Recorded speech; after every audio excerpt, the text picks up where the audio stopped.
So Ray Dalio, obviously everybody knows him. One of the most successful money managers to ever live. He gave a pretty cool breakdown on what it takes to be a superpower. And I just thought this was really neat because I think we're hitting in our lifetime, we're going to see it, is kind of that, you know, neck and neck or China overtakes US as the global superpower. I hope it doesn't happen, but it certainly seems it's going to happen. So he has his 8 points of what it takes to be a superpower. Number 1, education. Number 2, trade. Number 3, innovation. 4, military. 5, competitiveness. 6, financial center. So do you control the financial center of the world? 7, output. And 8, reserve status. So world reserve currency, which, as we spoke about earlier, with Russia going around kind of the sanctions and trading in its own currency can create a problem. So if you look at that, you take number 1, education.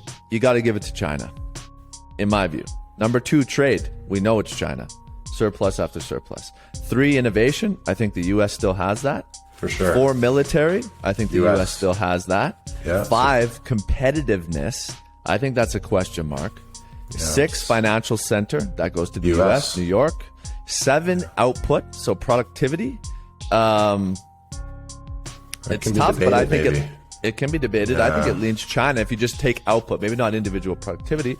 And then 8, reserve status, which is the U.S. But if you look at those numbers, you have a tie. You basically have a tie. You have a 4-3 in favor of the U.S. with a question mark on competitiveness that could go to China. So I just find that really interesting.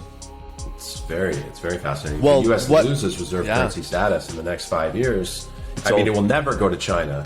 But there could be, you know, a trading. They could have just their own. You know. Yeah, I wouldn't say never go to China. You never know, right? You never know. Like the Dutch had it in the 1600s. The UK had it in the 1800s. Yeah.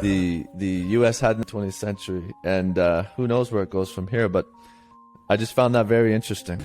But like globally, there'll never be like a consensus where it's like, oh yeah, like the yuan is like the new like currency. Like no. But if it gets fragmented, like you say, which I definitely that's the word I was looking for, fragment. Yeah, and if it gets fragmented, then that's the end of globalization as we know it.